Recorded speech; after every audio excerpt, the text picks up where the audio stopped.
2 Chronicles Chapter 24. Joash ascended to the throne at the age of 7 and ruled for 40 years in Jerusalem. His mother was Zibiah from Beersheba. Throughout the days of Jehoiada the priest, Joash did what was right in the sight of the Lord. Jehoiada took 2 wives for Joash, and they had sons and daughters together. Afterward, Joash decided to restore the house of the Lord.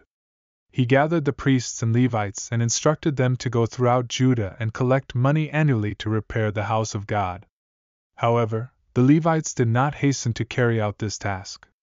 Upon noticing this, the king summoned Jehoiada, the chief priest, and questioned why the Levites had not gathered the required contributions from Judah and Jerusalem for the tabernacle of witness, as commanded by Moses, the servant of the Lord, and the congregation of Israel.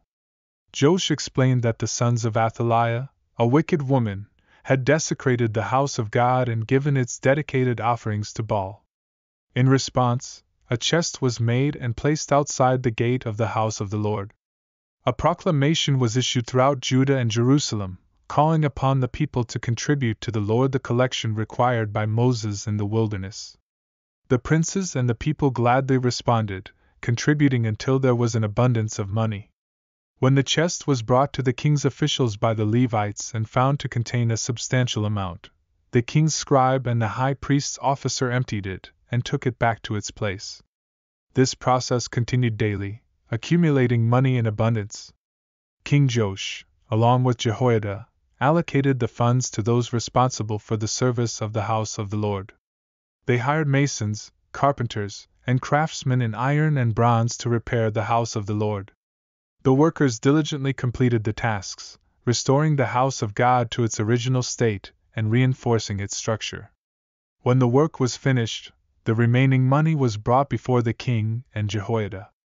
With it, they crafted vessels for the house of the Lord, including those used for offering, as well as spoons, gold and silver vessels.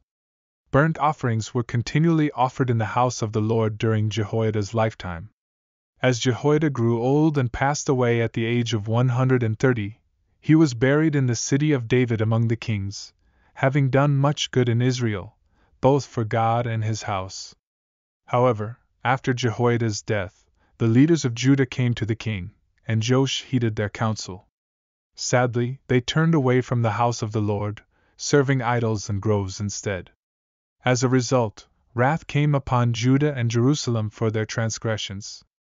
The Lord sent prophets to call them back to him, but they refused to listen. The Spirit of God came upon Zechariah, the son of Jehoiada the priest, who stood above the people and admonished them for forsaking the Lord's commandments, leading to their downfall. Incited by the king's command, they conspired against Zechariah and stoned him to death in the court of the house of the Lord. Joash, in his ingratitude, forgot the kindness Jehoiada had shown him and even killed Jehoiada's son. When Joash faced the Syrians in battle at the end of the year, he suffered a devastating defeat. The Syrians, though few in number, defeated the mighty host of Judah and Jerusalem, exacting judgment upon Joash and his people for abandoning the Lord, the God of their fathers. After their departure, Joash was left severely wounded, and his servants conspired against him due to the blood of Jehoiada's sons. They killed him on his bed, and Joash was buried in the city of David, but not in the tombs of the kings. The conspirators who executed this act were Zabad, the son of Shimeath, an Ammonitess, and Jehozabad, the son of Shimeath, a Moabitess. The account of Joash's reign, his offspring, and the restoration of the house of God is recorded in the book of the Kings. Amaziah, his son, succeeded him as king.